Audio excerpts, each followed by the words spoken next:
Okay. दोस्तों, जय RCM. आप सबका मैं यूएस की तरफ से बहुत बहुत स्वागत करता हूं। जय आरसीएम, जय हिंद। और आज इस सेमिनार को लेके, लाइव यूट्यूब सेमिनार को, पिछले 20 सालों में आज पहली बार मैं भी आपकी तरह लाइव यूट्यूब के ऊपर हूं और एक कुर्सी के ऊपर जो है बंध के बैठा हुआ हूं। और पहली बार ऐसा हो रहा है कि स्टेज पे हिलडुल के मीटिंग करने की बजाय एक जगह पे बैठ के मीटिंग करनी पड़ रही है। और मेरे ख्याल से यही जो है वो समय का बदलाव है, परिवर्तन है। और आज की जो मीटिंग है, इसके थोड़े से 3 भागों में रहेंगे, क्योंकि हमें मालूम है कि बहुत सारे नए दोस्त जो है आज हमारे साथ जुड़े हुए हैं इस मीटिंग के अंदर। तो आज की जो बातचीत है उसको 3 हिस्सों के अंदर हम जो है बाँटेंगे। पहला हिस्सा, मैं आपको छोटी-छोटी स्टोरीज़, बिज़नेस मैंने कैसे स्टार्ट किया, कैसे मिला, क्या-क्या घटनाएँ हुई, तो 2-3 छोटी-छोटी जो अच्छी-अच्छी स्टोरीज़ मैं आपके साथ जो है शेयर करूँगा। और जहाँ-जहाँ चैलेंजेज़ आए, क्या-क्या गलतियाँ की। दूसरे हिस्से में हम बात करेंगे कि आज के समय में हम किस-किस चीज़ों को, मतलब क्या-क्या काम हम कर सकते हैं वर्तमान परिस्थितियों के अंदर। और तीसरे हिस्से के अंदर मैं आपके साथ कुछ क्विज़ खेलूँगा। क्विज़ का मतलब ये है कि बीच में 2-3 सवाल पूछूँगा, आप उनका जवाब देंगे। अपना जो आपका जो चैट, नीचे जो चैट बॉक्स है, उस चैट बॉक्स के अंदर आपको इमीडिएट जो है उसका आंसर लिखना है। बातचीत मैं शुरू करूँ। जो लोग आज जितने भी हमारे साथी, भाई-बहन पूरे देश के अलग-अलग कोने से अभी जो लाइव हैं, तो बहुत सारे लोग जानते होंगे, और जो दोस्त भाई-बहन नहीं जानते हैं, मेरा नाम कदम सिंह हुआ और मेरी पैदाइश रोहतक की है, हरियाणा। मेरी स्कूलिंग सोनीपत से है और उसके बाद मैं दिल्ली चला गया था। दिल्ली से मैंने 1989 में इंजीनियरिंग किया।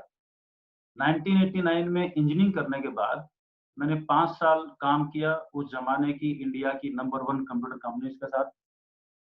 और इस वक़्त जो सबसे बड़ा काम होता था हमारे पास, क्योंकि देश में नए-नए, बिल्कुल नया-सा कंप्यूटर्स का युग आ रहा था। और ये जो नया जो युग आ रहा था कंप्यूटर्स का, इसमें जो है हमारी कंपनी के पास जो काम होता था, वो होता था पूरे इंडिया के बैंकों का कंप्यूटराइज़ेशन करना। तो इंडिया में बिल्कुल स्टार्टिंग में रेलवेज़ और बैंक्स और कुछ इंडस्ट्रीज़, इनका कंप्यूटराइज़ेशन होना शुरू हुआ। तो state bank of India, bank of Baroda, Allahabad bank, देना बैंक, तो उत्तरी भारत में तकरीबन जितने-जितने भी ये बैंक्स हैं, तो 5 साल मैंने उस कंपनी के साथ काम किया। उस कंपनी में एक जो इंजीनियर्स की टीम होती थी उसका हिस्सा रहा, बाद में उस टीम का हेड बना। और इन 5 सालों के दौरान जो है, जो काम हमारे पास होता था बैंकों में, बैक एंड कंप्यूटराइज़ेशन। यानी कि पहले आप जाते थे, देखते थे जो बैंकों के अंदर जो है, सामने आप अपनी स्लिप भरते थे पैसा निकालने के लिए, वो आपका रजिस्टर में एंट्री करता था, फिर आप पैसे कैश काउंटर से पैसे मिलते थे। बैकएंड कंप्यूटराइज़ेशन का मतलब ये था, ये सब कुछ यूँ का यूँ चलता था। ये सारे पेपर्स इकट्ठे होके पीछे एक रूम में जाते थे जहाँ कंप्यूटर लगे होते थे, और वहाँ पर उसकी एंट्री होती थी और शाम को उनका ट्रायल बैलेंस या डे एंड वो करते थे। ठीक ऐसा ही आरसीएम में हुआ था। जब आरसीएम स्टार्ट हुआ, तो एक फॉर्म मिलता था, पेपर मिलता था, उस पेपर के ऊपर आप जो है अपना नाम, अता-पता, डिटेल जो भी आपका स्पॉन्सर, प्रपोज़र, वो सब आप डिटेल फिल करते थे। फिर ये सारे पेपर्स आप मंथ एंड पे इकट्ठे करते थे, एक कंपनी में जाते थे, कंपनी के कंप्यूटर में फीड होते थे, और फिर 7 तारीख, 10 तारीख, 15 तारीख, 20 तारीख के आसपास अ, बिज़नेस क्लोज़ करते थे, और फिर जो है वो लोगों को उनके घरों में चेक भेजे जाते थे। तो धीरे-धीरे इस यात्रा में आज ये अभी आप देख रहे हैं कि कितना बड़ा बदलाव हो चुका है 20 साल में। अभी सब कुछ आप बैठे-बैठे अपने मोबाइल से कर सकते हैं। सो ये जो मेरी 5 साल की यात्रा थी, उस टाइम मैं दिल्ली में था और करीबन-करीबन नॉर्दर्न इंडिया, तकरीबन हर शहर में ट्रैवल करता था। इस दौरान मैंने एक ही चीज़ देखी, अ, ऑफ़िस का जो टाइमिंग होता था सवेरे 9 बजे से लेके और शाम के 6 बजे तक होता। लेकिन बहुत बार महीने में कम से कम 5 बार, 10 बार ऐसा होता था कि कई बार पूरी-पूरी रात हमें किसी कस्टमर साइट पे रुकना पड़ता था। और हमने कभी जो है उन 5 सालों के दौरान कभी ये नहीं देखा कि हमारी जो सैलरी है वो 5 तारीख को या 7 तारीख को आनी है, तो 10 को क्यों आई, आई तो कितनी आई, साल में इंक्रीमेंट कितना मिला। बस एक ही फ़ोकस था कि काम कितना करने को मिले। क्योंकि कहीं पर मैंने पढ़ा था और ये बात कहीं न कहीं थोड़ी-सी भेजे में थी कि मैं जितना काम कर पाऊँगा, उतना सीख पाऊँगा और जो सीख पाएँगे आप इस दुनिया में वो आपका है। ऊपर वाला आपसे हालात कितने भी बिगड़ जाएँ, कुछ भी छीन सकता है, लेकिन आपकी स्किल दुनिया में कोई नहीं छीन सकता। इसलिए बिज़नेस के सीखने पे ध्यान दें और सीखेंगे हम कब? जब हम काम को करेंगे, कर के। प्लान अच्छा बताना कब आएगा? जब हम लोगों को बताएँगे। मन ही मन में मेरे को जितना मर्ज़ी अच्छा आता हो, लेकिन जब तक मैं किसी से बात करूँगा नहीं और सामने वाले के क्वेश्चन्स को मैं लूँगा नहीं, तो यहाँ से प्रैक्टिस नहीं बनती, राइट? क्योंकि सामने वाला जो सवाल करेगा, वही मेरे को सीखने का कारण बनेगा। तो इन सब चीज़ों को लेके मैं जयपुर आया और 94 में मैं जयपुर में आया और जयपुर में आने का पर्पज़ यही था कि हाथ में स्किल थी, कंप्यूटर्स का काम, रिपेयर, मेंटेनेंस, सॉफ्टवेयर्स ये सारे काम जो है बड़े अच्छे तरीके से करने आते थे। नेटवर्किंग और मेंटेनेंस का काम होता था हमारा, सॉफ्टवेयर डेवलपमेंट का नहीं होता था। और ये जो काम सीखा था इसको लेके मैं जयपुर आया, जयपुर आके अपना इसी स्किल के दम पे मैंने अपना कंप्यूटर्स का बिज़नेस करना शुरू किया और धीरे-धीरे, धीरे-धीरे, चलते-चलते शुरू के 2-3 साल क्योंकि खानदान में किसी ने बिज़नेस किया नहीं था, हमारे घर में तो सभी नौकरी वाले और उसमें से भी मैक्सिमम फौज वाले हैं या टीचिंग या लेक्चरर्स हैं, राइट? ये 2 किस्म के सेगमेंट्स हैं और कुछ एक जो है वो 3-4 जैसे मेरे बड़े ब्रदर, मेरे कज़न ये 2-3 इंजीनियरिंग लाइन के अंदर हैं। तो घर में बिज़नेस नाम की चीज़ का या गाइडेंस का कोई लेना-देना नहीं था। फिर भी किसी तरीके से जो है आके मैंने जयपुर में अपना जो है ये काम शुरू किया और धीरे-धीरे, धीरे-धीरे, बढ़ते-बढ़ते एक अच्छा बिज़नेस लेकिन इस पूरे खेल के अंदर एक चीज़ पे फ़ोकस था कि जो मेरा क्लाइंट है उसको सर्विस अच्छी मिलनी चाहिए। That is it. और यूँ चलते-चलते कुछ किताबें पढ़ते थे कि आने वाले समय में डायरेक्ट सेलिंग इतना बड़ा बिज़नेस आने वाला है, इतना बड़ा कॉन्सेप्ट आने वाला है, जिसके अंदर एक आदमी बगैर पैसा लगाए जितना चाहे उतना पैसा कमा सकता है, जन्मों का बिज़नेस खड़ा कर सकता है। और ऐसी-ऐसी कई सारी चीज़ें जो हैं दुनिया में मेल-वेल पे इधर-उधर कुछ राइट-अप्स वगैरह चलने स्टार्ट हो चुके थे। पता था नहीं होगा कैसे, लेकिन एक चीज़ तय हो चुकी थी कि जब भी मौका मिलेगा इस दुनिया में डायरेक्ट सेलिंग ज़रूर करेंगे क्योंकि बाकी दुनिया के हर बिज़नेस के अंदर आप पैसा लगा के काम करते रहते हैं, लेकिन जिस दिन कोई हादसा हुआ सब कुछ खत्म हो जाता है। और ये एक ऐसा किस्म का बिज़नेस होने वाला था, जो अगर हमारे साथ कोई हादसा हो भी जाए, तो मेरी मेहनत कभी बेकार नहीं जाती। वो कुछ ना कुछ मेरे घर को आने वाले टाइम में देती ही रहेंगी, मेरे बच्चों को, मेरे डिपेंडेंट्स को। सो फिर चलते-चलते सन 2000 आ गया और सन 2000 में एक दिन चलते-चलते सामने जो है आरसीएम बिज़नेस आ गया। आरसीएम बिज़नेस करना जो स्टार्ट किया और जब स्टार्ट किया तो स्टार्टिंग में जो है वो ये सन 2000 से पहले हमारे दोस्त जो अजीज़ दोस्त जो आज इस दुनिया में नहीं है लेकिन आप सब जानते हैं, उनके बेटे को आप देखते हैं मिस्टर रवि शर्मा, उनके पिताजी ओपी शर्मा जी। ओपी शर्मा जी और हमारा जो है वो 94, 95 जब मैं जयपुर से आया तब वो गवर्नमेंट डिपार्टमेंट के ईडीपी हेड थे, सिस्टम एनालिस्ट थे और मेरा हार्डवेयर का काम था, उनका सॉफ्टवेयर का काम था।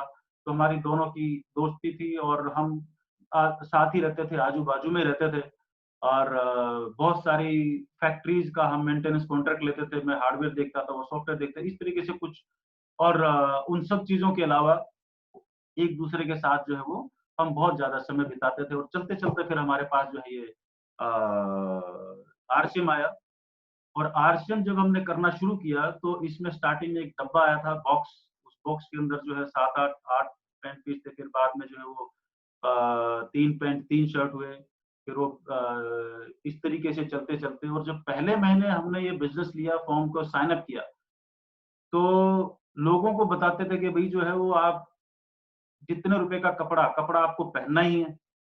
अब कपड़ा पहनना ही है, जितने रुपए का बाज़ार से ले रहे हो उतने रुपए का यहाँ पे मिल रहा है और इसमें से आधे पैसे वापस आ रहे हैं, हमारे बाप का क्या जा रहा है, आप भी 4 लोगों को बता दो और साथ मिलके बिज़नेस को कर लेंगे।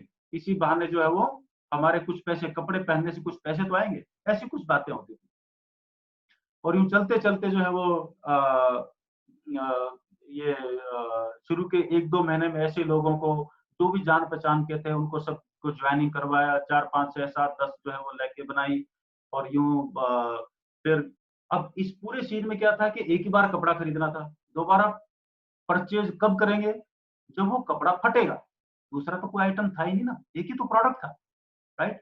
तो एक प्रोडक्ट के सहारे ये काम शुरू हुआ, लेकिन यहाँ पर विजन था कि 2 से 4, 4 से 8, 8 से 16, 16 से ये, और यूं करते करते एक साल में 4,000 दोस्त, और 2 साल में इतने, और पूरे साल में अगर एक बार भी, पूरे साल में अगर एक बार भी उनकी पैंट फटती है, या एक बार भी जितने भी दोस्त ज्वाइन हुए हैं वो साल में एक बार भी परचेज करते हैं, तो भी बहुत बड़ा अंपायर खड़ा हो जाएगा, राइट।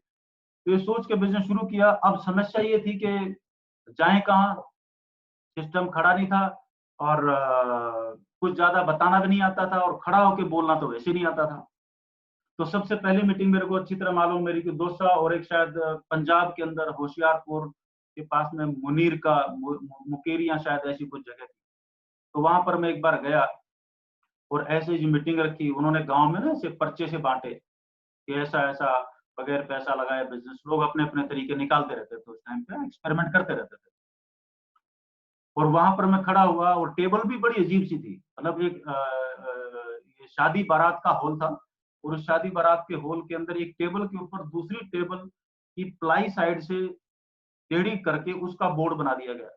उस बोर्ड पे मार्कर से जो है मैंने कुछ जो है मैंने देखा रात को पहुंच के कि कल सवेरे सवेरे मीटिंग करनी है, 15-20 आएंगे लोग, सामने बैठेंगे, कुछ ना कुछ बात तो करनी पड़ती है।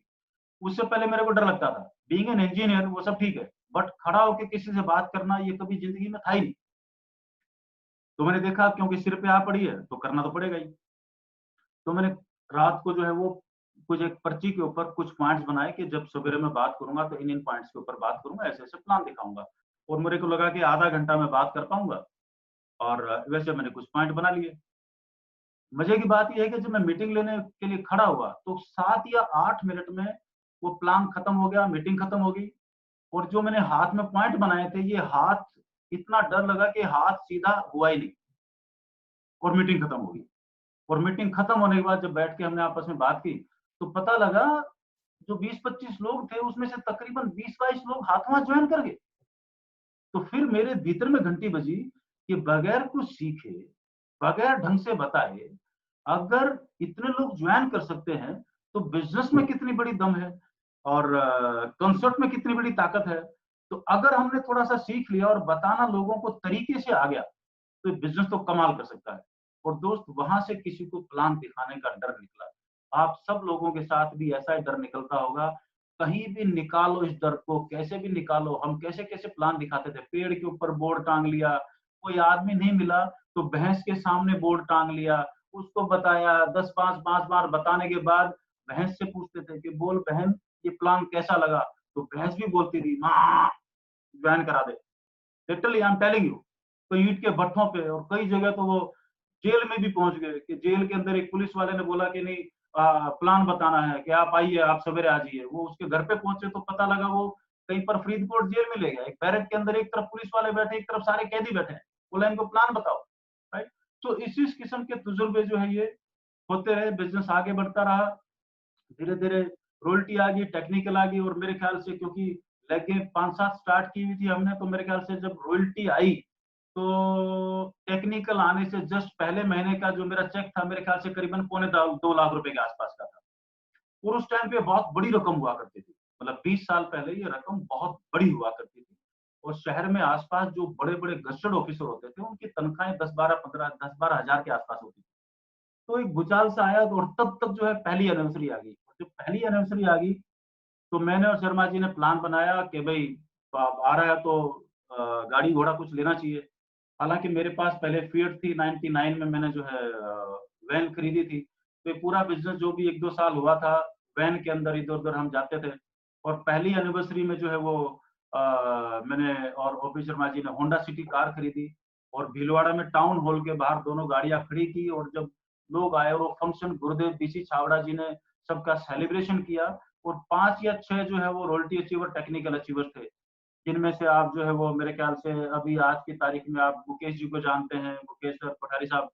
और मैं हो गया, ओपी शर्मा जी हो गए, एक दो दोस्त हमारे और थे, वो है ना। और मेरे ख्याल से शायद वत्स साहब भी थे शायद। तो और ये जो फंक्शन चला, और यहाँ से एक ब्लास्ट हुआ बिजनेस का, और दर दर दर दर दर जो बिजनेस जो है चलते चलते फिर सेकंड एनुअल फंक्शन जो है वो जयपुर बिडल ऑडिटोरियम में हुआ। जब जयपुर बिडल ऑडिटोरियम में हुआ तो वहाँ की ऑडिटोरियम की सारी जिम्मेदारी मेरे पास थी। मैनेजमेंट की ऑर्गेनाइज करने की। तो बिरला ऑडिटोरियम में करीबन मेरे ख्याल से 1500 या 1600 लोगों की सीटिंग का अरेंजमेंट होता है। सवेरे-सवेरे लोग पहुँच गए 4000। अब वहाँ से इस हॉल के अंदर बंद करके वहाँ से लाइव अरेंजमेंट टेलीकास्ट करने का अंदर मीटिंग चल रही है। गुरुदेव स्टेज पे संभाल रहे हैं।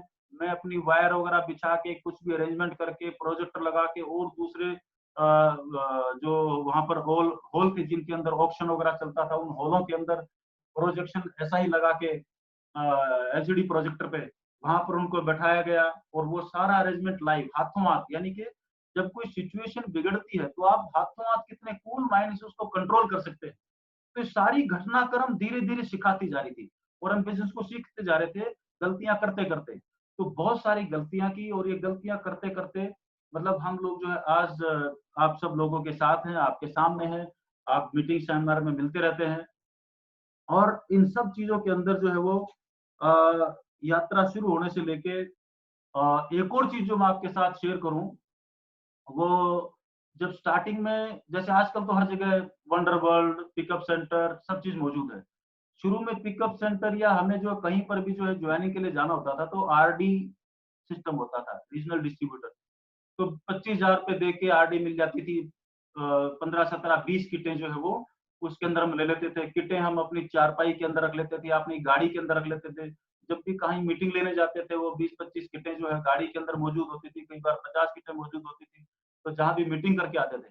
तो ये सिलसिला शुरुआती 3-4 साल में 3-4 साल चलता रहा और 2 ढाई 3 साल के बाद जो है वो पहला प्रोडक्ट लॉन्च हुआ, साबुन, फिर पेस्ट आया, फिर ऐसी 2-3 चीज़ें जो है वो ये सारी चीज़ें चलती रही और ये चलते-चलते इस यात्रा में कई सारे तजुर्बे भी रहे। कई बार ऐसा भी हुआ कि किसी जगह पहुँचे, ट्रेन किसी प्लेटफ़ॉर्म पे पहुँची रात के 2 बजे, पता लगा प्लेटफ़ॉर्म के ऊपर जो छप्पर है वो छोटा-सा था, ट्रेन बहुत लंबी थी और रात का 0 डिग्री टेम्परेचर और जब वो बोगी जो जिसमें से निकले, वो बोगी मान लो इंजन के पास है, प्लेटफ़ॉर्म से बहुत आगे, जब तक वो वापस प्लेटफ़ॉर्म के नीचे आते, तब तक जो पूरा का पूरा पानी में मतलब 0 डिग्री पानी पूरे भीगे हुए और पूरी रात अब आपको जो कहीं जा भी नहीं सकते, स्टेशन पे काटनी है, रात के 1 बजा हुआ है।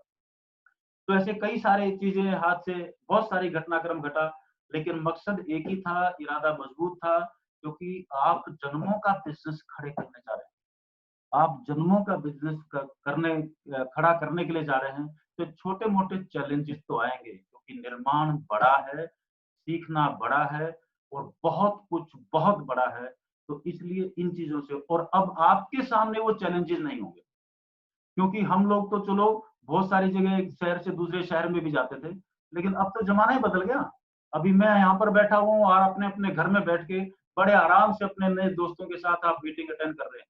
तो अब पहले से 1000 गुना ज़्यादा आसान हो चुका है। एक प्रोडक्ट से 800 प्रोडक्ट आ चुके हैं और अभी तक आप देखते थे कि एक मीटिंग अटेंड करने के लिए आप 100-100, 200-200, 500-500 किलोमीटर से आते थे।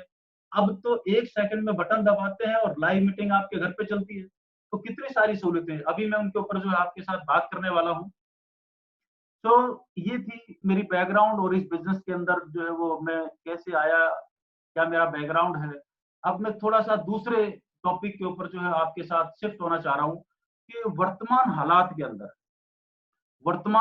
के अंदर हम क्या कर सकते हैं। एक और किस्सा मैं आपको सुनाता हूँ, याद आ गया। जो पहली एनिवर्सरी पे होंडा सिटी एक क्विज़ दे रहा हूँ मैं आपको, एक सवाल दे रहा हूँ। आप नीचे अपना जो चैट बॉक्स है ना, इसके अंदर आप हाथों हाथ जवाब लिखना। मैंने बताया पहली एनिवर्सरी पे हमने होंडा सिटी गाड़ी ली। होंडा सिटी में 3 लोग पीछे बैठ सकते हैं जो सीटें हैं। सीटों के हिसाब से कंपनी मैन्युफैक्चरर के हिसाब से ये 5 लोगों की गाड़ी है। अब किसी जगह मैं एक बार मीटिंग थी कोई 50, 60, 70 लोगों की, ये 2001 सर्दियों के आसपास की बात थी जहाँ तक मेरे को ध्यान है। और स्टेट था हरियाणा और जींद से कोई 40-45 किलोमीटर दूर कोई जगह थी और मुझे अच्छी तरह याद है उस मीटिंग में उस टाइम पे मेरे ख्याल से राकेश शर्मा जी, विजय बिरोदिया जी, बस साहब और अनिल जादूगर हमारे एक दोस्त उस टाइम पे होते थे। ऐसे 8-10 दोस्त थे हम और जब मीटिंग रात को लेट हो गई तो उनको उस गाँव से जिस गाँव में मीटिंग थी वहाँ से बाहर आने के लिए कोई साधन नहीं था क्योंकि लोगों के पास गाड़ी-घोड़े उस टाइम ज़माने में होते नहीं थे। तो कोई रास्ता नहीं बचा था, तो उन्होंने बोला कि सर हम जाएँ कैसे? तो अब आप नीचे चैट में आंसर लिखें कि एक गाड़ी के अंदर जो 5 सीटर है उसके अंदर कितने लोग आ सकते हैं?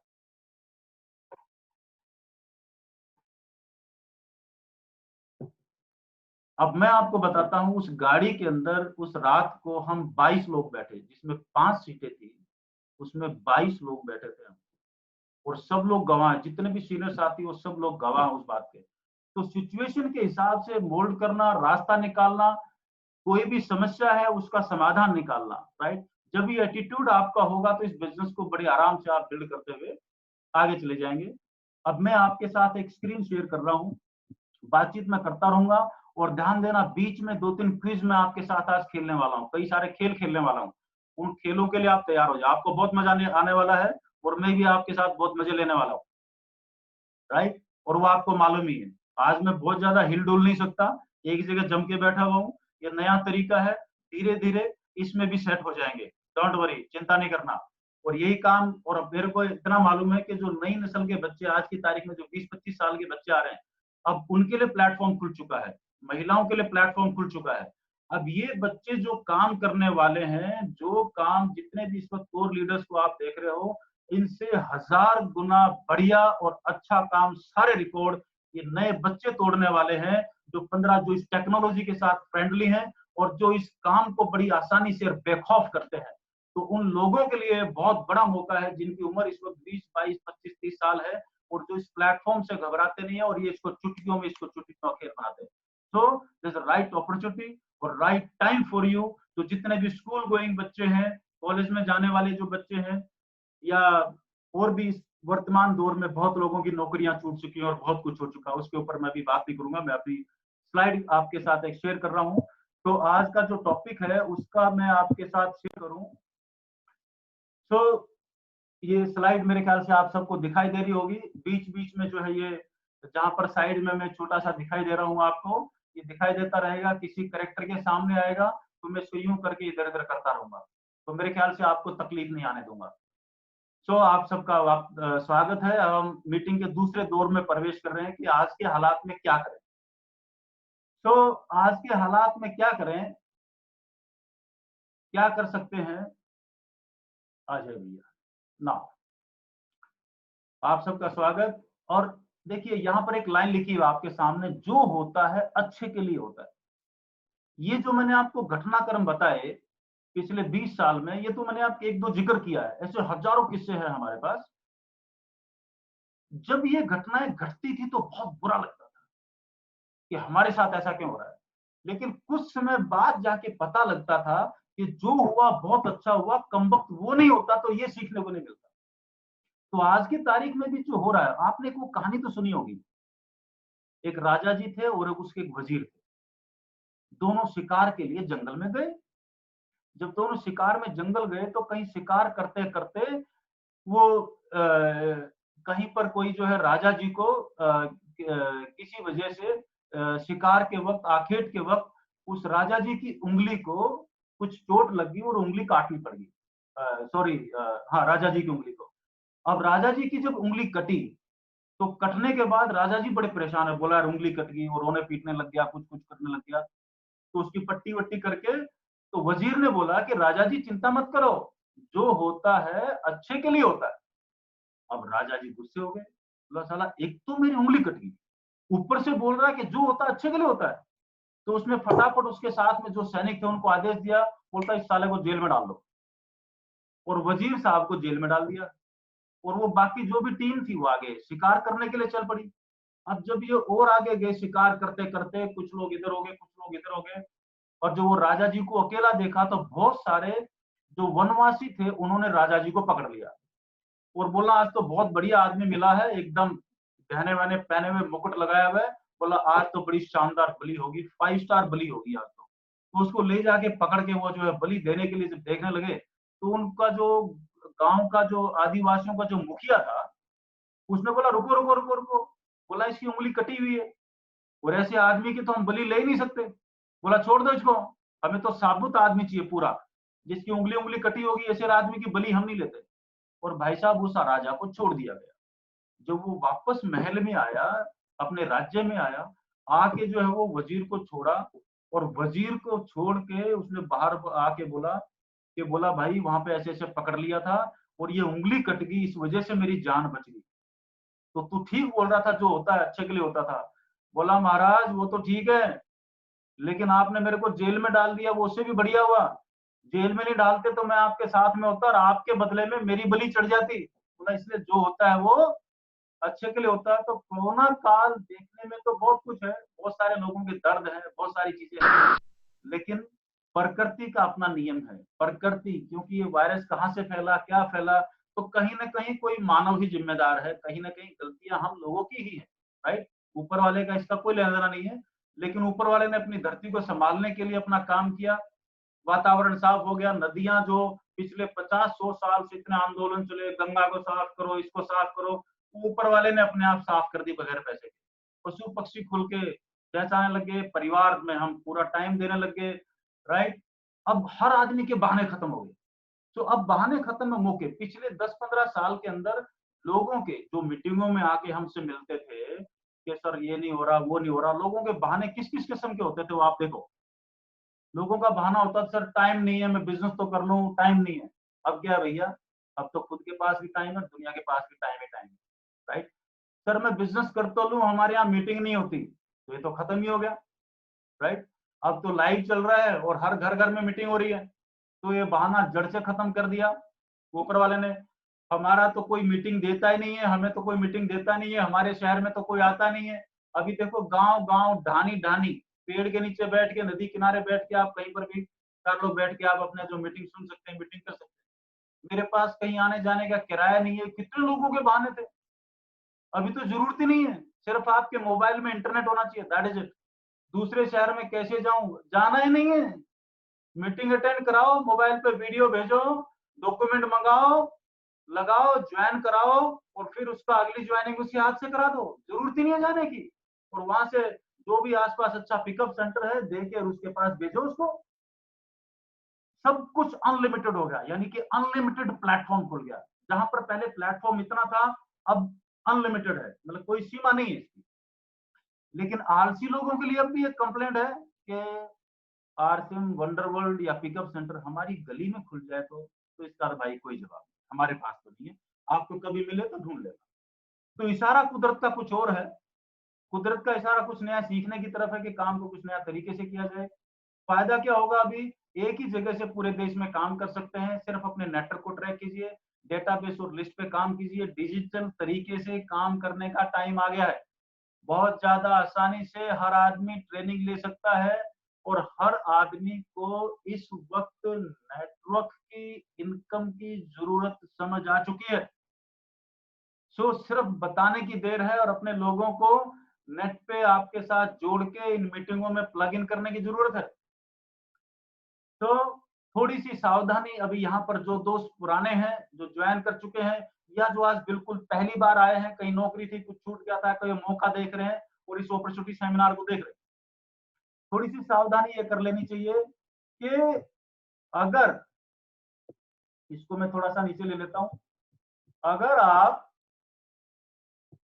लोगों को ये भी समझ आ जाएगा आने वाले दिनों में कैसा बचा लेना चाहिए, ये एक्स्ट्रा काम कर लेना चाहिए, यानी कि लोगों को बैकअप समझ में आ गया कि सब कुछ तो बंद हो गया, और इस बंद काल में अगर टाइम पे कुछ पैसे बचा लेता, तो अभी में ध्यान रखना, अच्छे दिनों में बचाया हुआ पैसा आपको हर बुरे दिन से बचा देगा।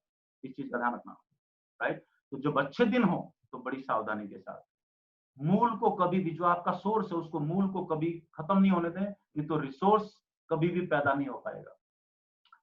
सो आगे मैं चलता हूं। अगर आपके पास जमा पैसा अपने घर में, इस वक्त जो भी दोस्त देख रहे हैं, अगर आपके पास जमा पैसा 12 महीने का है तो कोई बहुत ज्यादा टेंशन की जरूरत नहीं है, बट हाथों हाथ प्लान कर लीजिए। 6 महीने का पैसा अगर आपके बैंक बैलेंस में है घर चलाने का, तो टेंशन ले लीजिए, अभी टेंशन ले लीजिए कि क्या करने वाला, खटाखट खड़े जाओ। 3 महीने का है तो हाथों हाथ खर्चे को कम कर दीजिए, अपनी रिटेल, अपनी तो महीने की सेलिंग है उसको बढ़ा दीजिए, राइट। मतलब अभी तक 5,000 का डायमंड क्लब करते थे, तो स्टार डायमंड क्लब या सुपर डायमंड क्लब या क्राउन डायमंड क्लब वो करना शुरू कर दीजिए। और अगर 0 महीने का है तो भाई साहब अभी के अभी खड़े हो जाइए, सामान को रिटेल कीजिए, लोगों से बात कीजिए, उनकी ज्वाइनिंग कीजिए, बैठने का टाइम बिल्कुल भी नहीं है। तो आप जो है काम करने का तरीका इस वक्त आपको थोड़ा थोड़ा, ये मैं आपको हिंट दे रहा हूँ, बाकी आप मेरे से 1000 गुना बढ़िया आप भी सोच सकते हो, और भी कई तरीके हो सकते हैं। सो रोजाना सवेरे सवेरे उठते ही कोई अच्छी बड़ी बहुत अच्छी जो मोटिवेशन या कोई एनर्जी देने वाली किताब या ट्रेनिंग या जो भी आपके पास साधन है, उससे आप जो थोड़ी सी खुराक ले लें। सवेरे अच्छी खुराक खाएंगे तो दिन भर एनर्जी रहेगी। आपके पास ऑनलाइन ट्रेनिंग के शेड्यूल आएंगे, अपने शेड्यूल को मेंटेन करना शुरू कर दें। उसी हिसाब से आपके ब्रॉडकास्ट ग्रुप में जो भी आपकी टीम है उनको सिर्फ इंफॉर्मेशन दीजिए, इसके अलावा कुछ मत दीजिए। ज्ञान मत दीजिए, इंफॉर्मेशन दे दीजिए। ज्ञान दुनिया नहीं लेती, लेकिन जानकारी लेने के लिए तकरीबन लोग ले लिया करते हैं। किस किस दोस्त का किस किस प्रोडक्ट में इंटरेस्ट है उसकी ट्रेनिंग अटेंड करवा दीजिए। ऑनलाइन वीडियो भेजना, यूट्यूब यूएस का यूट्यूब चैनल हर दोस्त को सब्सक्राइब करा दो। व्हाट्सएप पर डॉक्यूमेंट मंगवा दो, फटाफट ज्वाइनिंग करा दो और उसको उसी उसी प्रोसेस को रिपीट कर दो। और जिसकी ज्वाइनिंग हुई है अगली ज्वाइनिंग उसके हाथों से करा दो। मैटर है, तो एक इंडिपेंडेंट आदमी तैयार हो जाएगा। देश की जनता का एक बहुत बड़ा हिस्सा दोस्त खेती की ओर जाने वाला है। जो लोग शहरों में थे गांव की तरफ पलायन कर चुके हैं। पहले गांव में ये था कि सीखने का बहुत ज्यादा मामला नहीं था, लेकिन जो आदमी शहर में आया उसकी भूख बड़ी है सीखने की, बड़ा होने की, नाम को बड़ा करने की, राइट। अब वो वापस गांव में गया है तो वहां पर भी कम से कम उसकी जो आदत है सीखने की वो काम आएगी। तो वहां पर उसको ट्रेनिंग दिला दो, पूरे गांव का नक्शा बदल देगा वो। लालच या डबल करने वाली कंपनियां ऐसे दौर में, जब मुसीबत का दौर होता है दुनिया के ऊपर, तो डबल करने वाले बहुत आते हैं। तो अपनी टीम के टच में रहेंगे तो उनको उस बीमारी से बचा पाएंगे। कोरोना से भी खतरनाक वायरस है डबल करने वाला वायरस, इससे बचाओ लोगों को। और कुछ भी हो, रेगुलर बचत करें, अपनी अपनी टीम की परचेज लिस्ट निकाल कर परचेज करवाएं। इनको भी लिस्ट चाहिए, उनके आईडी पे नहीं आ रही तो अपनी अपलाइन टेक्निकल जो भी है उनसे ले लें। और जितने भी पिकअप सेंटर होल्डर्स हैं, जो भी बाजार वाले दोस्त जो इस वक्त लाइव जो इस प्रोग्राम को देख रहे हैं, वो सब अपना अपना जो भी आपके परचेजर हैं उनका एक ग्रुप बना लें। आपका जैसे सामान आए आप उनको ब्रॉडकास्ट पे डाल दीजिए कि अभी ये आ गया है, फटाफट आके ले जाओ। तो दूरगामी सोच रखने वाले जो लीडर्स को मालूम है कि वो एक टाइमलेस बिजनेस का निर्माण कर रहे हैं। टाइमलेस बिजनेस मतलब जो समय और काल से परे है। जब तक ये धरती रहेगी, धरती चलेगी, ये सामान खरीदे जाते रहेंगे, इनकी मानव जाति को जरूरत रहेगी। और जिसको भी अपनी उम्र 60, 65, 70 साल, देश की एवरेज लाइफ है 63 साल। अगर इस 63 साल से जापान की तरह 83, 84 ईयर्स की एवरेज लाइफ में अपने आप को कन्वर्ट होना है, तो इन सामानों का घर में आना जरूरी है। वरना अपनी अकड़ में बैठे रहें। अगर पैसे को छोड़ो, सिर्फ अपनी उम्र को भी अगर 20 साल बढ़ाना है तो भी इन सामानों की जरूरत है। तो चॉइस इज योर दोस्त। जो भी नए दोस्त देख रहे हैं, तो अपने फायदे के लिए इस बिजनेस में आए, अपने परिवार के फायदे के लिए इस बिजनेस में आए। और ये गांव देहात में जो है हर जगह पे, और मैं कई बार पहले भी बता चुका हूँ, बहुत सारे आरसीएम के डिस्ट्रीब्यूटर्स प्रोडक्ट पे बहुत अच्छा काम कर रहे हैं। और यह एक फील्ड है, कितना भी कोरोना आ जाए, दुनिया में कुछ भी हो जाए, खेती का डाउनफॉल जीवन में कभी नहीं आएगा, राइट।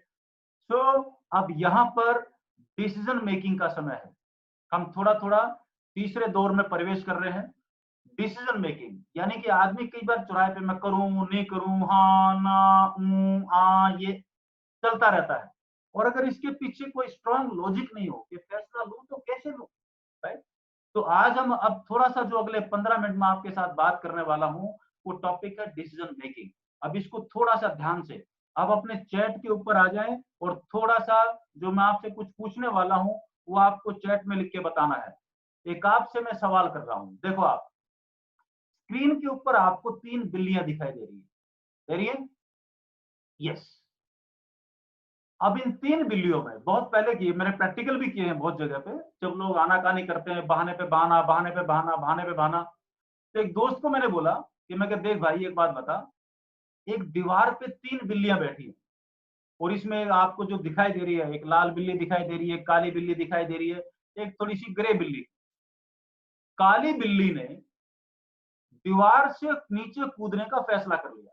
तीनों बिल्लियां दीवार पे बैठी हैं, ध्यान रखना, तीनों बिल्लियां दीवार पे बैठी हैं। काली बिल्ली ने दीवार से नीचे कूदने का फैसला कर लिया। अब मुझे बताओ कि दीवार पे कितनी बिल्लियां बची, फटाफट लिख डालो चैट बॉक्स के अंदर, जल्दी जल्दी जल्दी जल्दी जल्दी जल्दी जल्दी, टक टक टक टक टक टक टक टक टक टक टक। यस, आप देखोगे बहुत सारे सवालों, मतलब मैक्सिमम लोग इस सवाल का जवाब देंगे कि सर 2 बिल्लियां बची है, क्योंकि एक तो कूद गई। दोस्त, बिल्ली ने कूदने का फैसला किया है, फैसला किया है, कूदी नहीं। तो दीवार के ऊपर 3 ही बिल्लियां हैं, 2 नहीं है, तीनों वहीं बैठी हैं। बहुत सारे लोग भी जिंदगी भर करने का फैसला करते हैं, कूदने का फैसला कर लेते हैं, आज करूंगा, कल करूंगा, इस महीने तो पक्का कर लूंगा, मेरे को पूरा समझ में आ गया, वचन है मैं पक्का करूंगा। वो फैसला करते हैं लेकिन एक्शन नहीं लेते, इसलिए जिंदगी भर दीवार पे बैठे रहते हैं।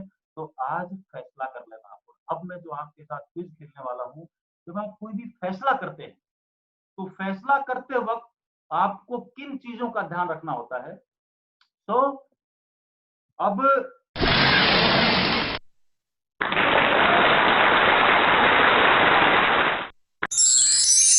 आप देखिए, ध्यान से देखिए स्क्रीन को सामने, ये मैं क्विज दे रहा हूं आपको। इस क्विज को ध्यान से आपने समझना है, देखना है, इसकी जानकारी लेनी है। और एक क्विज के खत्म होते ही मैं आपको 10 सेकंड का टाइम दूंगा, और इस 10 सेकंड के अंदर आपको चैट बॉक्स में आंसर लिखना है। लास्ट में मैं आपको कौन बनेगा करोड़पति की तरह 4 सवाल दूंगा, ए बी सी डी। आपका जवाब क्या है वो आपको सिर्फ ए बी या सी डी आपको चैट बॉक्स में लिखना है। तो इसलिए ध्यान से देखना, ध्यान से देखिए। ये एक रेलवे ट्रैक है, जहां पर माउस का कर्सर जो है घूम रहा है, ये एक रेलवे ट्रैक है। इसके बराबर में ये भी एक रेलवे ट्रैक है। आपने देखा होगा जहां जहां पूरे देश में रेल की पटरियां बिछी हुई हैं, तो 2 ट्रैक साथ में चलती है, एक जाने वाली एक आने वाली, इमरजेंसी में कैसे भी काम में ले सकते हैं ना। थोड़ा सा और आगे बढ़ते हैं। ये एक पटरी है जहां से इस पटरी की ट्रेन उस पटरी पे जाई जा सकती है, लिंक बोलते हैं। ये एक हैंडल है जहां से घुमा के इस ट्रेन जो यहां से आएगी, राइट,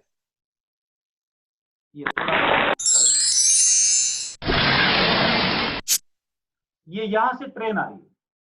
ये जो ट्रेन है इस पटरी पे जो आ रही है, यहाँ पर हैंडल है। अगर मैं इस हैंडल को घुमा दूंगा तो ट्रेन इस पटरी पे जा सकती है। ये पूरा स्ट्रक्चर आपको मेरे ख्याल से पकड़ में आ गया होगा। चलते हैं, यहाँ पर 2 बोर्ड लगे हुए हैं। ये जो बोर्ड है इस पे लिखा हुआ है कि भाई ये जो पटरी है इसका मरम्मत का काम चालू है। ये यहाँ पे औजारों का निशान बनाया हुआ है, इसका मरम्मत का काम चालू है। तो मरम्मत का काम चालू है तो इसका मतलब अभी ट्रेन नहीं आ रही। मरम्मत का कार्य सड़कों पे लिखा होता ना, मरम्मत का कार्य जारी है, सुविधा के लिए खेद है। चलिए, यहाँ पर लिखा हुआ है high speed track, keep your self away. ये बहुत तेज गाड़ियां इस पे आती हैं, तो इस पटरियों से दूर रहे। ये चेतावनी का बोर्ड यहाँ लिखा हुआ है, यहाँ भी लिखा हुआ है। थोड़ा सा और आगे चलते हैं, आप देखिए एक बच्चा इस ट्रैक पे यहाँ पर बैठ के खेल रहा है, 4 बच्चे यहाँ पर बैठ के खेल रहे हैं, राइट। पूरी बात को वापस से रिपीट करता हूं मैं। एक ट्रेन की पटरी है, ये दूसरी पटरी है, यहाँ पर एक ट्रेन आ रही है, सवारी गाड़ी है, इसके पीछे 20 डब्बे जुड़े हुए हैं सवारियों के। फोटो में एक इंजन दिखाई दे रहा है, और ये दौड़ी आ रही है। यहाँ पर एक बोर्ड लगा हुआ है कि भाई इस ट्रेन का कार्य, इस पटरी का कार्य, मरम्मत कार्य प्रोग्रेस में है। यहाँ पर लिखा हुआ है इस ट्रैक के आसपास मत रहिए, ट्रेन फटाफट दौड़ती हुई आएगी फुल स्पीड के अंदर, दूर रहिए। और आप यहाँ पर खड़े इस जगह पे, इस हैंडल के पास, ट्रेन यहाँ से आ रही है, ये यहाँ से 50-100 मीटर दूर है, और यहाँ से बच्चे भी आपसे 50-100 मीटर दूर हैं। अब ट्रेन को यहाँ से जाने के लिए 10-15-20 सेकंड का टाइम है। इस 15-20 सेकंड के अंदर आप क्या करेंगे, ये आपको फैसला लेना। ठीक इस वक्त आपको मैं 4 ऑप्शन दे रहा हूँ, क्या पहला, ट्रेन को सीधी जाने देंगे और कुछ भी नहीं करेंगे। दूसरा, आवाज देके ट्रेन के सामने बैठे बच्चों को भगाने की कोशिश करेंगे कि भैया उठ जाओ, भाग जाओ, ट्रेन आ रही है। तीसरा, लाल कपड़ा दिखा के ट्रेन को रोक देंगे। चौथा, हैंडल दबा के ट्रेन को चेंज कर देंगे, और एक बच्चा जहां पर ट्रैक में बैठा, एक बच्चे की तरफ जाने देंगे और हम 4 बच्चों को बचा लेंगे। फैसला आपको करना, खटाखट ए बी सी डी। या हैंडल दबा के ट्रैक बदल देंगे, एक बच्चे 4 बच्चों को बचा लेंगे और एक बच्चे को ऊपर से जाने देंगे? जो भी आपका सवाल है, जवाब है, खट से खट से खट से खट से। Time up. चलिए दोस्तों, हैरानी होगी ऐसी स्थिति में, क्योंकि अमूमन जिंदगी भर ऐसे ही इंस्टेंट हालात में डिसीजन लेना पड़ता है।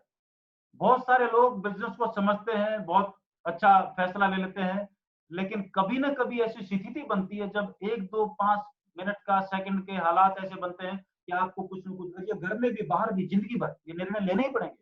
तो निर्णय ले आपने क्या लिया, आप देखिए मैक्सिमम लोग इस दुनिया में 95% लोगों का जो फैसला है वो क्या होगा कि मैं हैंडल को दबाऊंगा और हैंडल को दबा के ट्रेन को मैं पलट दूंगा, मतलब दूसरी पटरी पे भेज दूंगा, ताकि जो 4 बच्चे ट्रैक के बीच में बैठे हैं वो बच जाएं, मतलब 4 को बचा लें और एक मर जाएगा, तो एक के बदले 4 बच गए, वो बढ़िया है। 95% ऑलमोस्ट। और जिन्होंने भी लिखा होगा कि हैंडल नहीं बदलूंगा, इसका मतलब या तो स्टोरी को पहले सुन चुका है किसी ट्रेनिंग मीटिंग में, या इसके बारे में पहले कभी ना कभी अटेंड कर चुका है, राइट। लेकिन 95%, अब 95% लोगों ने निर्णय लिया ताकि एक के बजाय 4 5 बच्चों को बचा लिया जाए। दोस्त, ये इमोशनल फैसला है और तकरीबन ऐसे ही फैसले हम जिंदगी भर करते रहते हैं। नाउ आगे बढ़ते हैं। हैंडल दबा के ट्रेन का ट्रैक बदलने के फैसले का नतीजा, क्योंकि फैसला तो है, नतीजा भी देखो, नतीजा क्या आने वाला है, क्योंकि फैसला मेरा है तो नतीजा भी मेरा है। तो हम फैसले आप खुद करोगे और नतीजे अपलाइन से चाहोगे, ये जिंदगी में कभी नहीं होगा। फैसले आप करो तो नतीजा भी आपका है। और अपलाइन ने जो बोला है, जो सलाह मानते हो, सर ऐसा करूं क्या, सर ऐसा करूं क्या, अगर वैसा ही कर रहे हो तो नतीजा कुछ और होगा। तो चॉइस इज योर्स। आगे बढ़ते हैं। देखो इस फैसले का नतीजा क्या होगा, जो मैक्सिमम लोग जो लेते हैं, क्योंकि दूसरी पटरी पे मरम्मत का कार्य प्रगति पे है, तो दुर्गामी है, मतलब फैसले को थोड़ा दूर से देखना है। इसलिए जब आप आरसीएम बिजनेस को करने का फैसला करेंगे तो ये देखना है कि मैं नहीं करूंगा तो क्या होने वाला है। तो थोड़ा सा आगे का, 5 साल आगे का, 10 साल आगे का, 20 साल आगे का, 30 साल आगे का, इस जन्म का क्या होगा अगर ये मौका हमने हाथ में नहीं लिया तो। दूसरी पटरी पर दूसरी पटरी पर मरम्मत का कार्य प्रगति पे है, इसलिए हो सकता है आगे जाके ट्रेन पलट जाए, चांस है आगे जाके ट्रेन पलट जाए और जो 20 डब्बों में सवारियां बैठी हैं, हजारों लोग मर जाएं। ये भी तो हो सकता है, पॉसिबल है, क्योंकि मरम्मत का कार्य जारी है। जो बच्चा, अब दूसरी बात, जो बच्चा अकेला पटरी पे बैठ के खेल रहा है, उसने पढ़ लिया मरम्मत का कार्य जारी है, कोई ट्रेन नहीं आएगी, वो बेचारा मासूम अकेला बेफिक्र होके खेल रहा है, ट्रेन यहाँ पर नहीं आएगी, उसको टेंशन नहीं। लेकिन जो 5 बच्चे ट्रैक पे खेल रहे हैं, वो पास में लगे जो चेतावनी का बोर्ड है, भैया ऐसा मत करना, उसको अनदेखा करके, कानून का उल्लंघन करके वो 5 बच्चे वहां बैठ के खेल रहे हैं, तो 5 कसूरवार बच्चे बैठे हैं वहां पर, और हमने हैंडल दबा के सिर्फ एक चीज नजर आई कि इधर 5 है उधर 1 है, और इसलिए हमने 5 कसूरवारों के बदले एक कसूरवार की हत्या कर दी। अमूमन तो इस फैसले की वजह से हमने 5 कसूरवारों की बजाय एक बेकसूर को सजा दे डाली। तो बहुत, और जिंदगी में बहुत बार ऐसा होता रहता है, घर परिवार में आप देखोगे, घर परिवार में भी बहुत बार बहुत बार बहुत बार, ये मैं एक बार स्क्रीन आपको जो है बड़ा कर रहा हूँ, घर परिवार में भी आप देखोगे कि घर में 3 बच्चे 4 बच्चे, 3 4 बच्चों में से जो आप देखोगे घर में माँ बाप जो है वो आपको बार बार चिल्लाते हुए मिलेंगे, आप बोलते हुए मिलेंगे। जब 2 बच्चों की लड़ाई होती है तो माँ बाप आए और फटाक से जो है वो आके बड़े वाले, जब छोटा बच्चा जब घर में रोता है तो माँ बाप आते हैं और बगैर कुछ भी पूछे दाड़ दाड़ 3 थप्पड़ लगाए बड़े वाले को। बोला रुलाता है, बोला इसने मेरे को मार लिया, इसने मेरे को काट लिया। बोला तू तो बड़ा है, तू तो समझदार है, वो तो छोटा है, वो तो नादान है।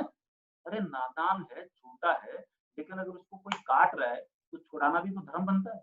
तो हम पूरे सीन को नहीं देखते, हम एक इमोशनल फैसला लेते हैं। तो इमोशनल फैसले की बजाय थोड़ा-सा उसके अंदर लॉजिक भी होना चाहिए, थोड़ा-सा लॉजिक, क्योंकि इमोशनल फैसले 100% हार्डकोर इमोशनल फैसले कभी-कभी मरवा देते हैं। तो जय आरसीएम बोलना, जय आरसीएम, अच्छी बात है, बट कहाँ बोल रहे हैं? किस जगह बोल रहे हैं? ये थोड़ा-सा लॉजिकल। आपको एक किस्सा सुनाता हूँ, मेरे को बड़ा सही किस्सा याद आ गया।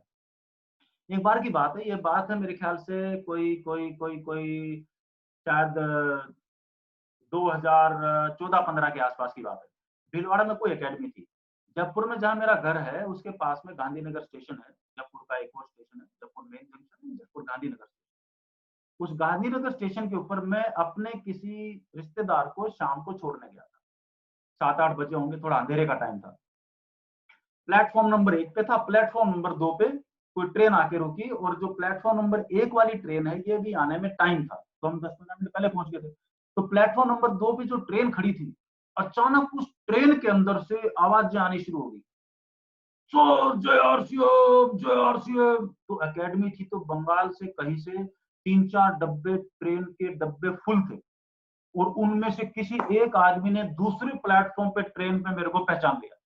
उसने जोर से, तो जब एक आवाज आई जय आरसीएम, तो हमने भी रेस्पॉन्स दे दिया, वो भी जय आरसीएम सर, जय आरसीएम। और जैसे उसको रेस्पॉन्स मिला, वो गाड़ी में से, ट्रेन में से दड़ दड़ दड़ दड़ दड़ दड़ दड़ दड़ दड़ वो पटरियों पे से उतर उतर के वो 2 नंबर प्लेटफॉर्म पे आ गए, 1 नंबर प्लेटफॉर्म पे आ गए। और वहां पे जय धमाधम, जय नारे, जय आरसीएम, जय। वो पूरा स्टेशन, वो गांधीनगर दुर्गापुरा स्टेशन था, सॉरी, राइट। तो वो पूरा स्टेशन, स्टेशन मास्टर, सब लोग इधर से आगे, बोला ये हो क्या रहा है, और वो दूसरी ट्रेन चले नहीं, वो चले तो जब तक ये हमारी वाली ट्रेन नहीं आएगी वो जावे नहीं। और जिनको मैं छोड़ने गया था, वो बेचारा जो भीड़ में कहीं गुम हो गया और इन लोगों ने पकड़ लिया। तो कहने का मेरा मतलब है, बुराई नहीं है, अच्छी बात है, बट थोड़ा सा लॉजिक, राइट। होश में, मतलब जोश में होश नहीं खोने, राइट। मैं वापस से स्क्रीन के ऊपर लेके आ रहा हूं आपको एक छोटी सी चीज आपके साथ और शेयर करने के लिए। तो अब आरसीएम करने का फैसला किन वजहों से हमने लिया, ये मैं आपके साथ 2 मिनट और बात कर रहा हूं। क्यों बिजनेस शुरू किया, फैसला क्या है, आप नजर डालो। पहला आदमी, यहाँ पर 2 आदमी का एग्जांपल दे रहा हूं मैं। एक आदमी, पहले आदमी ने फैसला क्यों लिया, दूसरे लोगों की इनकम देख के 2 लाख आ रहे, 5 लाख आ रहे, ये हो रहा, वो हो रहा, मैं भी कर लेता हूँ, राइट। बड़े बड़े सेमिनार में, और यार फूल मालाएं डल रही है, तो फूल मालाएं देख के, किसी और का सम्मान देख के फैसला लिया। बड़ी मीटिंग में गया, ऑडिटोरियम में गया, और इतने लोग हैं, अंदर घुसने की जगह नहीं है और टिकट नहीं मिल रही, इसका मतलब बढ़िया है, फैसला ले डाला, राइट। किसी जिगरी दोस्त या किसी रिश्तेदार के कहने पे ज्वाइन कर लिया, जीजा जी आए हैं, क्या मना करेंगे, भर दीजिए, लाइए, जो जीजा जी बोले हमको तो वह मंजूर है। अरे भाई प्लान समझ लिए, नहीं जीजा ना समझे है ना, जीजा सब समझे हैं, जीजा ने सब समझे हैं, हमको नहीं समझना, जीजा बोले हैं, राइट। तो सिर्फ ट्राई करने के लिए या किसी लालच में, तू तो बस आ जा, मैं तेरी 1 2 3 5 सब कुछ खड़ा कर दूंगा, तू तो बस आ जा। दोस्त, ये जितने भी वजह हैं जो मैंने आपको बताई, ये विनाश की वजह है, ये ठीक वजह हो नहीं सकती। अगर इन फैसलों की, इनकी वजह से किसी ने आर से बिजनेस करने का फैसला किया ना, तो अपने दिमाग को टटोल ले, उसको चेक कर ले, तो थोड़ा सा गड़बड़ है। लेकिन दूसरा आदमी है, एक और, वो फैसला लेता है पूरा प्लान समझ के कि इनकम कैसे कैसे आएगी, कितनी कितनी ले सकता है, इतनी चाहिए तो क्या करना पड़ेगा, ये आई तो कैसे आई, राइट। इसका मतलब उसको प्लान आता है, बिजनेस के दूरगामी परिणामों को देख के, विजन देख के, राइट। हमें तो एक प्रोडक्ट था, कोई नहीं मानता था, मतलब कैसे कैसे, इसका मतलब कोई ना कोई विजन था भविष्य को लेके कि 10-20 साल में बिजनेस क्या देगा। आज तो 1000 गुना ज्यादा पावरफुल हो चुका, पहले साल में एक बार खरीदारी होती थी, अभी तो हर महीने पहले से क्या 100 गुना ज्यादा खरीदारी होती है। आप देखोगे कि 2010 से पहले का जो आरसी बिजनेस है, या 2006 से पहले का, ये कई बार यूँ होता था, फिर कई बार यूँ होता था, फिर कई बार यूँ होता था, फिर कई बार यूँ होता था, ऊपर नीचे चलता था। लेकिन आप 2011 के बाद कार से बिजनेस देखो, ये बिल्कुल हवाई जहाज की तरह ऊपर जा रहा है। ये हल्का सा इस कोरोना के महीने को छोड़ दो, अदरवाइज ये, और अभी भी it is going up, right. पहले क्योंकि पिछले महीने डिलीवरी नहीं हो पाई, ट्रांसपोर्ट नहीं हो पाया, तो हल्का सा बिजनेस कम है, लेकिन इस महीने तो वो शूट अप कर रहा है वापस ऊपर, खतरनाक तरीके से।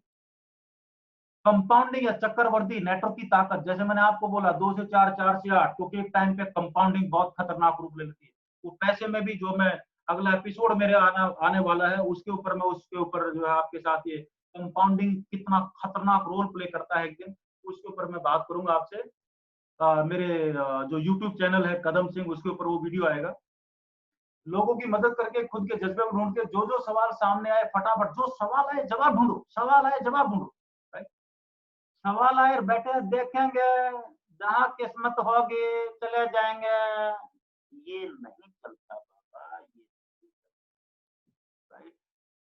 शुद्ध एक्टिव और पैसिव इनकम की ताकत को समझ के बिजनेस में आए हैं, या शुद्ध या स्वास्थ्य, शुद्ध और स्वास्थ्य प्रोडक्ट जो दुनिया के लिए, खुद के लिए, परिवार के लिए हितकारी है, अपने परिवार को बीमारियों से बचाएंगे, बिजनेस होगा नहीं होगा, ये सोच के है। तो अगर आप इस श्रेणी के अंदर है, ये जो मतलब दूसरा आदमी, इस श्रेणी के अंदर आपने ये समझ के बिजनेस को ज्वाइन किया है, तो दोस्त आप इस बिजनेस में भगवान भी आके, परमात्मा भी आके, खुदा भी आके आपको रोक नहीं सकता, आपकी स्पीड को कोई तोड़ नहीं सकता। कितने मर्जी नेगेटिविटी आपके सामने आ जाए, कोई भाई का लाल आपको रोकने वाला आ नहीं सकता। लेकिन अगर दूसरी तरफ के फैसले, दूसरी तरफ की चीजें देख के फैसला लिया है, तो छोटी सी बाधा आते ही उस तो ना जीजा बचाने आएगा, ना साला बचाने आएगा, नजर ही नहीं आओगे इनके, राइट। अगले पे चलते हैं। अगर आरसीएम बिजनेस करने का फैसला नहीं कर, अगर हम आरसीएम बिजनेस को नहीं करने का फैसला करते हैं, तो हमारे जीवन पे क्या प्रभाव पड़ेगा उसको देख लें। आपकी लाइफ में एक एक्स्ट्रा इनकम का अभाव रहेगा, जिंदगी भर एक्स्ट्रा इनकम आपके पास आएगी नहीं, बैकअप सिस्टम कभी बन नहीं पाएगा। बैकअप क्या है, अभी हाल फिलहाल दुनिया में हर आदमी की नौकरियां वोकरियां, इनकम धंधे सब बंद हो गए, लेकिन जितने भी आरसीएम डिस्ट्रीब्यूटर हैं जिन्होंने अपना बिजनेस खड़ा किया हुआ है, उन सबके घर में टपाटप टपाटप इनकम आ रही है, यानी कि उसका किसी का दूसरा धंधा। अभी मेरा इस महीने जो कंप्यूटर्स का बिजनेस नहीं हुआ, लेकिन आरसीएम का धंधा आ रहा है। मेरे घर में लाइट नहीं है, सरकार की लाइट नहीं आ रही, लेकिन घर में इन्वर्टर है, जनरेटर है, यानी कि मेरी घर की लाइट नहीं जा रही। ये बैकअप सिस्टम अगर आपकी लाइफ में आप डिजाइन नहीं करोगे, अगर आरसीएम भी करेंगे तो डिजाइन, ये कभी डिजाइन नहीं होगा। किसी भी अनहोनी की स्थिति में घर परिवार पे सीधा असर पड़ेगा, डायरेक्ट इम्पैक्ट पड़ेगा, घर वाले कहीं के नहीं रहेंगे। रोग प्रतिरोधक क्षमता, आपका जो इम्यून सिस्टम है, राइट। अरे और कुछ नहीं, आगे चल के पता नहीं कितने कोरोना और कोरोना के बाप आएंगे, उन कोरोना के बापों से बचना है तो आरसीएम के प्रोडक्ट, न्यूट्रीचार्ज के सीरीज, जितना भी S5 वगैरह, वो घर में लेके डालो, लोगों को बचाओ। ये आने वाले समय का सबसे बड़ा मार्केट होने वाला इम्यून सिस्टम के आसपास के प्रोडक्ट्स, आपकी हेल्थ से रिलेटेड प्रोडक्ट, क्योंकि लोगों को समझ आ चुका भुगत भुगत के। 10-15 साल लंबी उम्र होने का, जो भी एग्जिस्टिंग अभी उम्र होगी, हमें नहीं पता कितनी है, लेकिन उसमें 10-15 साल साल और ऐड हो जाए, ये मौका हाथ से निकल जाएगा दोस्त। पीढ़ी दर पीढ़ी सुरक्षित इनकम आने का मौका हाथ से निकल जाएगा। पर्सनलिटी डेवलपमेंट का जो मौका है, मैंने आपको बताया मैं इंजीनियर था, खड़ा होकर बात नहीं कर पाता था, अभी आपसे बात कर रहा हूँ, किसकी देन है? डायरेक्टली बिजनेस, आरसीएम बिजनेस की, राइट। तो ये जो पर्सनल डेवलपमेंट का मौका है, आपके खानदान में आने वाली नस्लों को बिजनेस का जो डीएनए है, राइट। अभी हमारे जो आम लोग हैं, इनमें गरीबी का डीएनए, उस गरीबी के डीएनए को खत्म करके अमीरी का डीएनए कैसे आएगा? जब बिजनेस की चीजें समझ में आएंगी, तब खानदान बदलेगा। और वो 20-25 साल लगेंगे, एक दिन में नहीं होगा कि रोल्टी आ जाएगी तो डीएनए बदल जाएगा, ऐसा नहीं होता कभी भी। ये मौके हाथ से निकल जाएंगे, क्योंकि हमने गंभीर रूप से इस मौके को देखा नहीं या समझा नहीं, हम आलस्य में रह गए, तो दोस्त जिंदगी के साथ बहुत बड़ा धोखा हो जाएगा। ध्यान रहे, मौका और समय जाने के बाद वापस नहीं आता दोस्त। हमारे जीवन में कभी पैसे का निर्माण नहीं हो पाएगा। अब एक सवाल आपके साथ, जैसा सवाल आप खुद से करेंगे, जैसा सवाल यहाँ पर लिखा हुआ है, जैसा सवाल आप खुद से करेंगे वैसे ही जवाब आने शुरू हो जाएंगे। तो इसलिए खुद से, अब दो आदमी में फिर वापस आपको तय करना है और चैट बॉक्स में लिखना है कि आप पहली कैटेगरी वाले हैं या दूसरी कैटेगरी वाले हैं, राइट। पहली कैटेगरी वाला कौन है? आप देखो,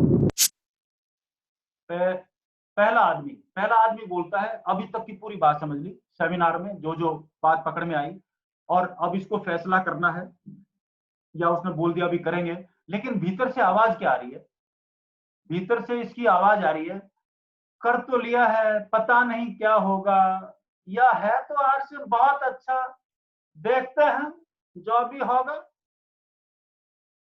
ये पहला आदमी है।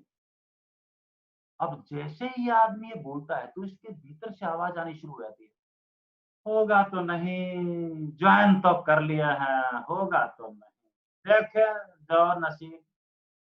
लेकिन अगर यही आदमी दूसरा सेंटेंस बोले, दूसरा सेंटेंस क्या है, दूसरा सेंटेंस क्या है, दूसरा इसकी बजाय, इस सेंटेंस की बजाय ये आदमी बोलता है, यार कमाल है, इतना खतरनाक बिजनेस है, इतना बढ़िया, ऐसा ऐसा होगा, राइट, कुछ भी हो जाए, मेरे को कुछ नहीं आता, कुछ भी हो जाए करके तो रहूंगा, ये होगा कैसे मुझे नहीं मालूम, लेकिन करके तो रहूंगा। जैसे ही आप ये ठानते हैं ना दोस्त, आपके भीतर से आपका सोया हुआ हनुमान जाग जाता है, हजार रास्ते परमात्मा खुदा आपके पास भेजना शुरू कर देता है, राइट। सो दिमाग से बात क्या करनी है, ये बहुत इंपॉर्टेंट है। इसलिए अगर ये आप दूसरा आदमी वाली बात, कमाल का है, कुछ भी हो जाए करूंगा तो सही, राइट, ये बात आप खुद के साथ करते हैं तो आपकी ताकत 100 गुना बढ़ जाती है। आप 2 लेग नहीं, आप 3 लेग, 4 लेग, 5 लेग करते रहेंगे। और अगर आप ये बात करेंगे तो भी चलता रहेगा, कोई 1 लेग दे दे, दे बाबा के नाम तो हम बिजनेस कर ले, राइट, कटोरा लेके घूम ले, इससे बढ़िया। सो जस्ट सो ये एटीट्यूड का मैटर है पूरा का पूरा। तो इसलिए फैसले में बैलेंसिंग बहुत जरूरी है, राइट। तो एक मन है, मन हमेशा कमजोर परिस्थितियों की स्थिति की ओर लेके जाएगा, बुद्धि हमेशा सही रास्ता दिखाएगी। मन कहेगा एक ही रात में अमीर बन जाऊं, बुद्धि बोलेगी कैसे, बोलिए कैसे, मन बोलेगा एक ही रात में बैंक का ताला तोड़ के सारा पैसा ले आऊं, बुद्धि बोलेगी जेल कौन जाएगा, इसलिए बैंक सारे बचे में दोस्त, राइट। सो इमोशंस यानी कि मन और बुद्धि। अब अपनी बुद्धि से आप पूछिए, अगर इस जन्म में आक्षेप नहीं किया तो आपका परिवार किन किन चीजों से वंचित रह जाएगा, राइट। इमोशंस है, मन है, अच्छी बात है, लेकिन उसके साथ में थोड़ा सा लॉजिक और थोड़ा सा बैलेंस, इन दोनों चीजों का कॉम्बिनेशन होना बहुत जरूरी है दोस्त। और यही बातचीत मैं करने के लिए आपके साथ आज आया था। और आपके साथ अभी मैं आपसे पूछना जा रहा हूँ कि आपका फैसला क्या है, राइट। हाँ, उससे पहले ये यहाँ पर इसमें इसमें लिखिए, आप चैट बॉक्स में लिखिए कि आप पहले वाले हैं कि दूसरे वाले हैं, 1 या 2, चैट में लिखिए आप। और अपने ब्रेन को रिमाइंडर दीजिए कि नहीं, बिजनेस कमाल का है और कुछ भी हो जाए इस जन्म में तो करके रहूंगा, इतना बड़ा एम्पायर खड़ा करूंगा कि दुनिया देखेगी। तो ये हुआ नंबर 2 आदमी। तो आप 1 या 2 कौन से हैं लिखिए, उसके अंदर लिखो, पता लगने दो दुनिया को, राइट। चलिए, बैलेंसिंग की बात होगी और ये आखिरी स्लाइड है मेरी आपके साथ, और ये है फैसला। अब आपका फैसला क्या है, ये आपको तय करना है। अगर आपका फैसला है तो दोस्त कूद जाओ, आज ही 2 4 10 लोगों की ज्वाइनिंग कर डालो, डॉक्यूमेंट मंगवाओ, व्हाट्सएप में ज्वाइनिंग करवाओ, सामान दिलवाओ, कूदो। या सामान है, घर में है तो रिटेल करो, अड़ोसी पड़ोसी को दो, एक्टिविटी करो, एक्शन लो, राइट। सो आपका फैसला, आपकी मर्जी। और धन्यवाद आज के लिए आप सबके लिए। और क्योंकि बहुत ज्यादा कुर्सी पे एक जगह बैठे बैठे यही स्थिति थी, अभी कुछ चीजें सेट होने वाली हैं और धीरे धीरे अगले 1 2 बार में जब हम मिलेंगे तो मेरे ख्याल से कुछ स्टूडियो रूम भी मिलेगा, कुछ और जो भी बेहतर तरीके हो सकते हैं, ये धीरे धीरे, क्योंकि हम ये नया तरीका है, इसके ऊपर जो है सेमिनार में, ऑडिटोरियम में बड़ी जगह होती थी, सामने से हल्ले गुल्ले होते थे, तो स्थितियां कुछ और होती थी, अब स्थितियां कुछ और है। लेकिन इसमें भी आप देखोगे 10 15 दिन के बाद मतलब एक से एक बढ़ के चीजें आपके लिए बेटर होना शुरू हो जाएंगी, and you will enjoy lot.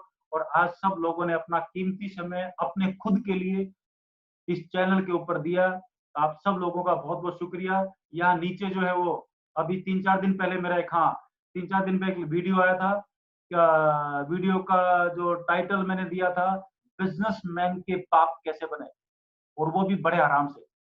वो वीडियो जिन लोगों के पास लिंक नहीं पहुंचा है, तो वो जो यूट्यूब चैनल है मेरा, ये नीचे लिखा हुआ कदम सिंह, इसके ऊपर जाके आप वो वीडियो जरूर देखें, क्योंकि अगला जो वीडियो आने वाला है वो उसके लिंक में, अगर पहला नहीं देखा होगा तो दूसरे वाला कंटेंट कुछ पकड़ में नहीं आएगा, राइट। और ये सब चीजें आपको मदद करेंगी, आपका डिसीजन बनाने में। फैसला होगा तो एक्शन होगा, एक्शन होगा तो नतीजा आएगा, नतीजा आएगा तो साइकिल और घूमेगा और आपका काम बड़ा हो जाएगा। आज के लिए थैंक यू वेरी मच, बहुत बहुत शुक्रिया आप सब लोगों का। नमस्कार, जय हिंद, जय आसिया। Thank you very much.